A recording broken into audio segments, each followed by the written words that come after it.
I'm Sarah Wilson and you're listening to the Roots and All podcast. I'm here to help you get growing.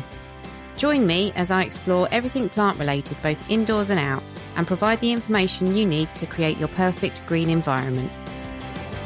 Hello and welcome to this episode of the podcast. I'd like to claim I planned this episode to coincide with the current lockdown many of us are subject to, but the truth is I first contacted Nicole a while ago and it took some time to get round to recording the interview. Nicole runs a Solidarity Apothecary, an organisation supporting mainly prisoners and refugees, either by supplying herbal remedies or by facilitating the growing and making of these. And although I didn't plan it, there are parallels to be drawn between the current situation and those currently in confinement. I don't want to make light of anyone's situation or make unfounded comparisons, but there are similarities between prison and the lockdown situation. I mean, one definition of the term lockdown means to confine prisoners to their cells. There is an indefinite loss of liberty for many people across the globe, and you might say that people on the outside can leave their home for shopping or exercise, but those on the inside arguably have more close human contact. You might say one is short term and one is probably longer.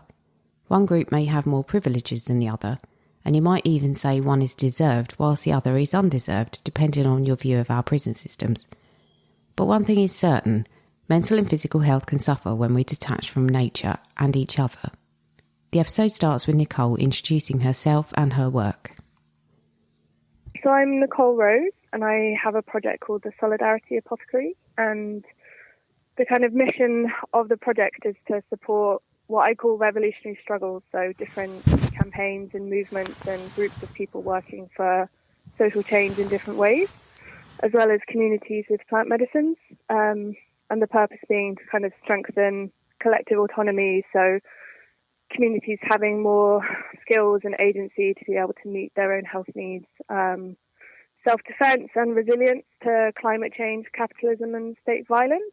But what that means in like real terms, like practical terms, is I basically make medicines that I send to people experiencing state repression in different ways. So this could be groups of organisers on trial or preparing for prison or coming out of prison.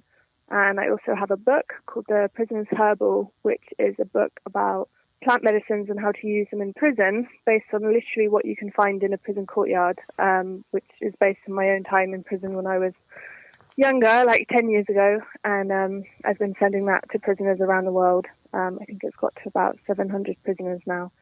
Yeah, and I also send medicines to groups of people who are taking action in different ways. For example, they're out at night trying to stop the badger cull in the countryside, or they're at different like protest sites or occupations.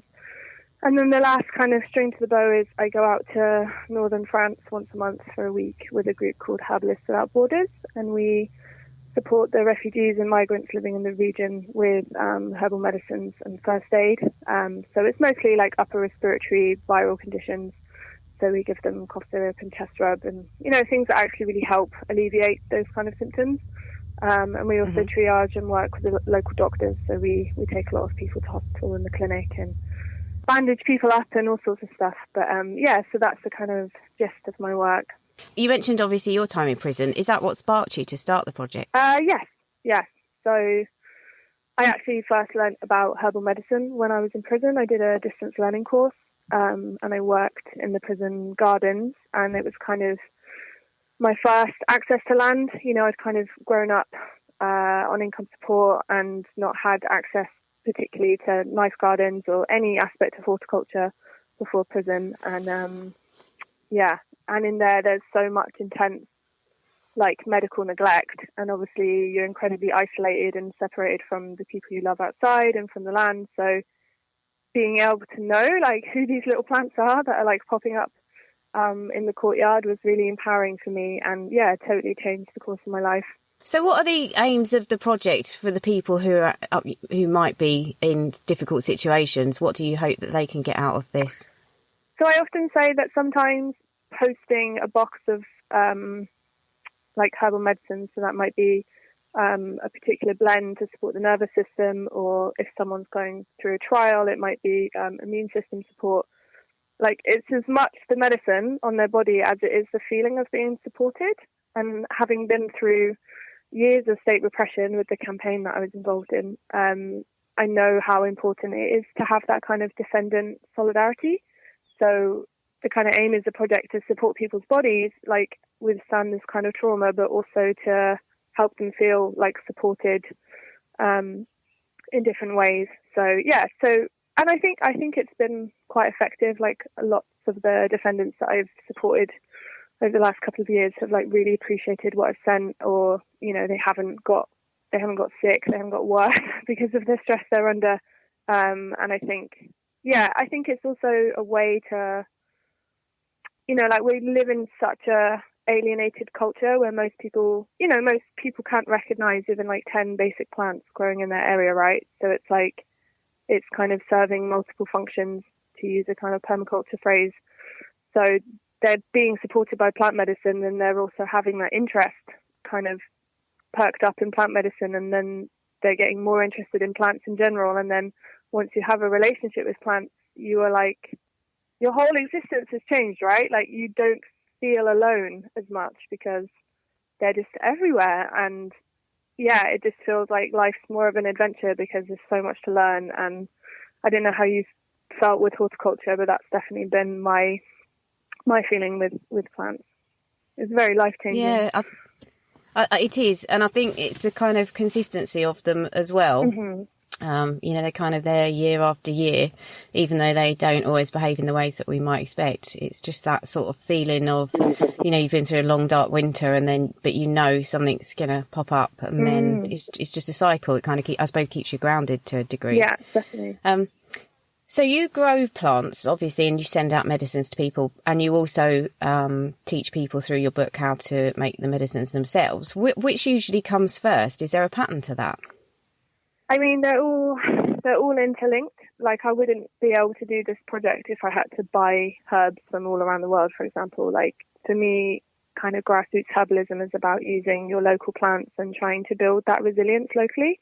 So I'm really fortunate to be able to access land.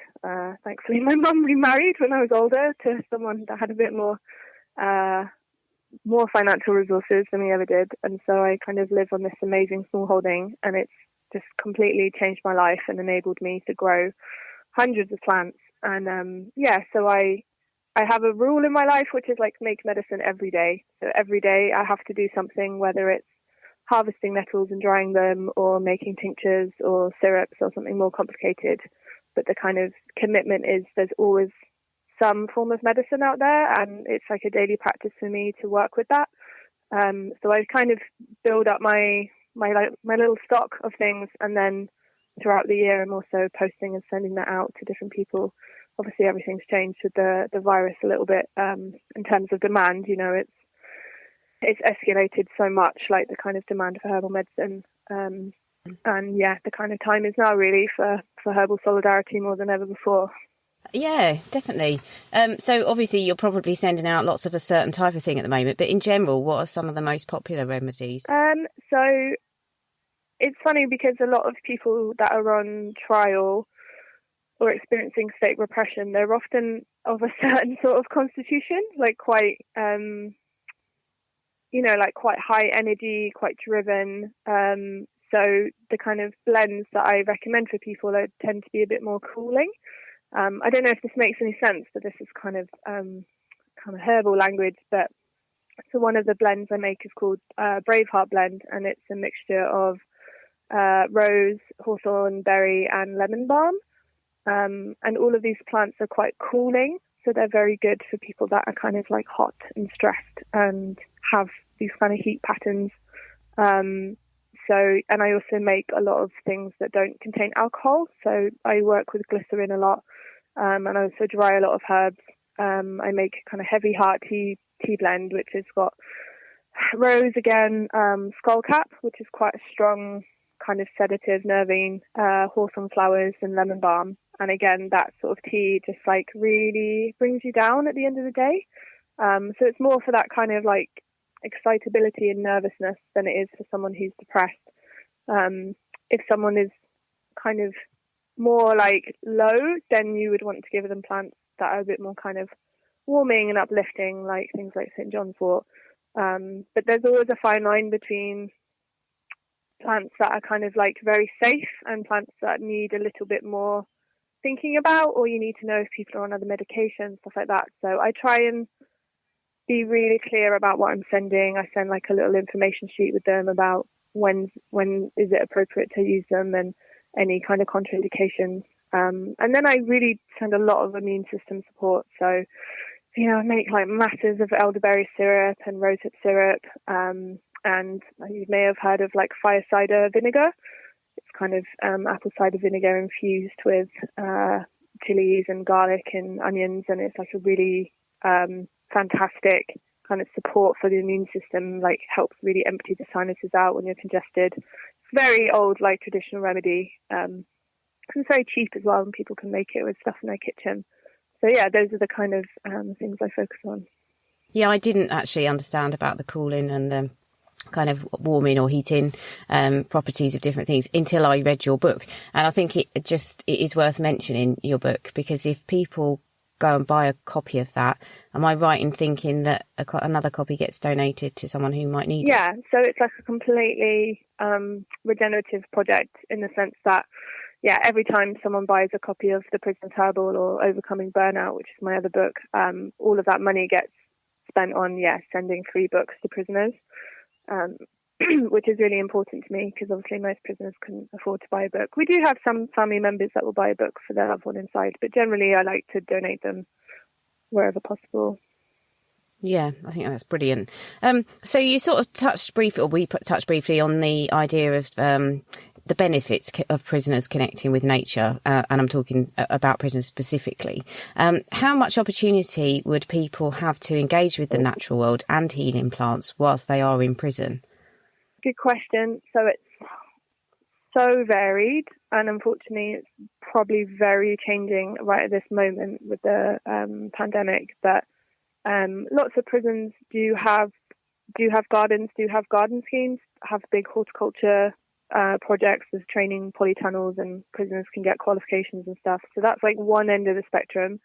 And then you get your sort of more local prisons, which are like intensely overcrowded. People are mostly locked in for like 23 hours a day. And they are lucky if a couple of times a week or once a week they get outside. So, and then obviously you have people in solitary confinement who don't have any access to the outside pretty much, or maybe they can go out in one courtyard, which is like purposely targeted with pesticides so that it, maintains that impressive environment. So, it's really a wide spectrum. But part of the book, a section of the book is about kind of how to connect with plants in other ways if you don't have access to land. So it might be reading about them, drawing them, kind of connecting with them spiritually, and also using things that you can get in the prison. So, even just like salt and pepper. There was one older woman who I was in prison with, and she was Scottish, and she used to have pepper tea every time she had a cold. She put like pepper in her hot water, and like that really did the trick for her. And I think there are a lot of things that certain prisoners are able to access. We just produced a guide when I got approached by some people in the US who have produced a kind of self-care guide for people during COVID-19, and it's got like everything that you can order in the Californian prison system. So they can, for example, order garlic. So we wrote a lot about garlic, and we had different excerpts from the book of stuff they could order. So it's like for them, they're in constant lockdown and they can't get outside, but they could access these kind of herbs and spices through their prison shops. So it's a real big variety. And I loved in the recipes that you've got in the book, the ways of getting around sourcing different ingredients and things. I thought that was really, really clever. I mean, like prison makes you, it makes people incredibly resourceful. Like it's amazing what you see people use for what, like even just dishcloths. People have like made ornaments and curtain ties and all sorts of stuff with dishcloths. But like for me, I had to smuggle, like you got searched at the end. I worked in the garden, so like I got searched at the end of every shift before I went back to my cell, and I'd have to stuff all my like dandelion leaves in my bra, and like just like all these ridiculous things. But it really makes you never ever take plants for granted, and like I wonder how many people listening to this have ever not been able to connect with plants. And it makes you feel differently about them, I think, when they're really, really precious and sacred to you because you don't know how much longer you'll have with them. I thought it was interesting what you said then about spraying the yards with pesticide. I mean, is it a deliberate idea to kind of disconnect people from the world around them? Like, yes and no. I think every prison is different, and I mean, a lot of prisons will use pesticides because that's just like a common thing in horticulture, which we're trying to obviously like consistently challenge and change. But one type of prison, for example, is the closed supervision centre, which is it's kind of like a prison within the prison. It's like the most extreme form of imprisonment. And I've got a friend there, Kevin Thackeray, who's it's a really long, I won't go into that story, but you can read his website online, which is Justice for Kev. And he's in one of these close supervision centres, and I visit him in there, and it's like they purposely weed like every single living thing to kind of maintain this like oppressive environment. So he looks outside his window and he just sees like a massive wall like right in front of him, and loads of CCTV and wire and stuff, and there's like a wire cage over the top of the prison. So it's like, yeah, for them, like there's not any access to plants. Like I sent him the book, mostly for like the herbs and spices because he was able to access them. But yeah, he's just like, Nicole, like they take every single living thing out of this place, and I think that is part of the kind of oppressive psychology of the environment. Yeah, that's utterly terrifying. Out of interest, do you kind of find that you communicate more or you work more with women than men? Like men are like significantly more imprisoned, right, in this country. So I think I do have more contact with men reading the book. Actually, I just got my first letter from someone saying that they want to do a distance learning course in herbalism after reading the book, which kind of made me cry. That's brilliant. But yeah, but no, it is quite mixed. Like women, trans prisoners, men, like they all kind of write requesting the books. Yeah. I thought that was really interesting. I don't think we've got time to go into it now because it is a massive subject, but I thought it was really interesting that you were giving talks about sexuality and gardening. I can't remember what you called your talk. The queer ecology course. Yeah, that's it. I think the blurb about the course was that actually some people feel excluded from horticulture, which is, again, you know, for someone like me and probably, you know, a lot of people listening, that they just wouldn't have considered that. So that's really interesting. Mm-hmm. Do you want to talk a little bit about that? Sure. I mean, like, we didn't actually run that course in the end because I had quite a serious bereavement. But, yeah, like, I think, I mean, there's obviously different layers, right, of who's excluded from what, and people with kind of diverse sexual identities like the LGBTQ community.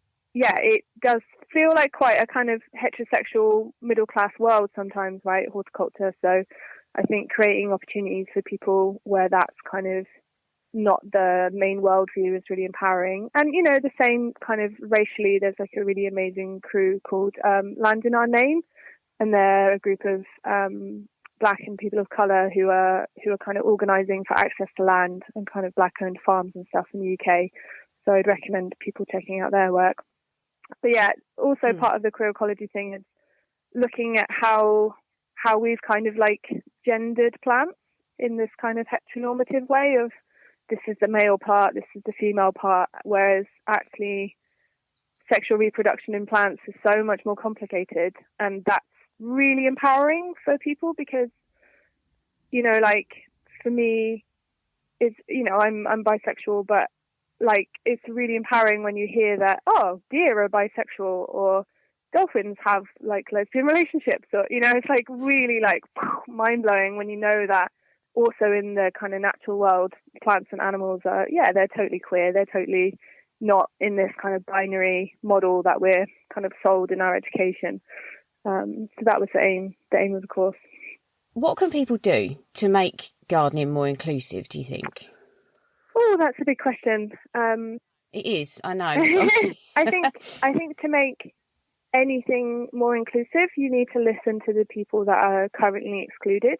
So it would be contacting groups or individuals that are maybe on the like periphery of things and how they feel. So like what would make them feel more included. So for me, maybe it's like going to an event and having a pronoun go round, or having a bursary for people that are from a lower income background, right, that can't access like a horticultural college or take time off to volunteer for free or whatever. So it's like, yeah, I think it's a very like long-term process, but it's worth always kind of trying to speak to people who are the most affected by that system, if that makes sense. I think sometimes people think maybe there isn't the interest out there, but I don't think that's the case based on my experience. I think that it's just sometimes the interest comes from a different set of life experiences. So yeah. Sometimes you need to tap into that. So if you think, growing herbs is parsley and mint, then maybe you just need to expand your knowledge of what, say, herbs, for an example, mean to different people, or what herbs they might want to use in terms of cooking. It's just kind of widening your horizons, definitely. I suppose. And there's loads of fantastic projects that support people leaving prison to work in horticulture. One of my best friends, Shady, from prison, she, long history of in and out of prison kind of drug trauma related stuff, and she got a job working with a sort of social enterprise. I can't remember their name, unfortunately. And she stayed out of prison now, because she also worked in the gardens with me. So it's like there are amazing horticultural projects that are doing sort of this social therapeutic stuff work. And I think, like anyone that have got those skills to work with groups like that, or to set up projects in that area, is like really, really important, because it's not just about prison, right? It's about building a totally different world where we don't need prisons, because we've built that community support into our lives. So yeah, I just think gardening is like the most empowering, liberating thing I've ever done, and I think it really offers a huge amount to everyone, right? So yeah, I think focusing on how to make it more inclusive is really important. I was going to ask, I think, to wrap it up, obviously your book is really useful to people who are interested, and also so are your remedies. If somebody knew somebody who might benefit from the book or from medicine, how would they obtain some? Is it possible to order it and get it sent in, or how does that work? So it's not possible to send herbal medicine into prison, unfortunately, which is also why I created the book. But if anyone has like a friend or family member in prison that would like a copy, they can email me with their address and I'll send it in the post. But yeah, the book is really designed as like a very easy way to access plants without loads of equipment, without spending loads of money. Just literally, what have you got with your hands and your kettle, So it is useful for people on the outside, and they can order it from solidarity.apothecary.org. And as part of the kind of response to the coronavirus, like a few herbalists, like we're in the process of how can we best offer kind of herbal medicines at this time, in terms of like immune support, but also and antiviral support, but also really like stress support, in this kind of traumatic situation. So I've got a herbalist mutual aid directory on my website, where herbalists from around the world have been submitting little profiles of themselves, and they're people that are offering free or sliding scale herbal medicines. So people without much money, maybe people that have lost their jobs recently, can still access support. So that's on my website, and people are welcome to contact me about that. There's a weird legal situation in the UK in terms of selling medicine, so it tends to be more like donation based or free. So you can see how important it is to support people like Nicole, and in fact Nicole, as they are often working on a voluntary basis. As Nicole said, if you buy a copy of her book, she will donate a copy to an inmate, and there's never been a better time than now to start looking into herbal remedies to support your own health, especially as the Prisoner's Herbal shows you ways to make remedies when equipment or ingredients are limited. Maybe the coronavirus is an opportunity for us temporary prisoners to spare a thought for the longer-term, actual ones. I realise whether prison is for reform or punishment is a long-raging debate, and I'm sure there are those who are listening who come down in both camps. My dad was a repeat offender who spent most of my childhood and my adult life in prison. Do I think he would have changed if someone had shown him more kindness, allowed him access to the natural world, taught him to better look after his own physical and mental health? Honestly, I don't know, and I wouldn't bet my life savings on it. But one thing I do know is that the prison system definitely did not reform him in any way. It did not encourage lawful behaviour, and it didn't equip him with the skills to live a normal and productive life post-incarceration. So if nothing else, I hope we can all spare a thought for the health and well-being of those in confinement, for whatever reason and wherever they are.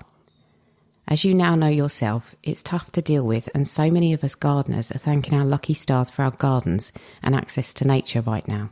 And if you'd like to do more to support those who have lost their liberty, reach out to Nicole. Her details are in the show notes, and I know she'll tell you how you can help. I'd like to thank Jennifer Lowrell for suggesting Nicole as a guest, and thank you to Nicole for taking part in the interview. Thanks to you two for listening, and I'll catch you next Tuesday. You can download or listen to the podcast direct from the website www.rootsandall.co.uk, where you'll also find my blog and a sign-up form for the newsletter, which gives you a weekly roundup of content, plus the inside scoop on things like upcoming guests. Or you can subscribe wherever you normally get your podcasts.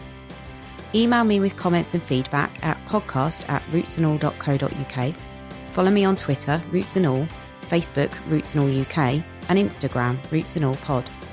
But please also check out my Patreon, where you can make a one-off donation or take out a monthly subscription to help support my work, because if you like what I do, please help me to continue doing it. Even if you make a one-off donation of £1, trust me, it all helps, and I will be immensely grateful. So please go to Patreon and search for Roots and All.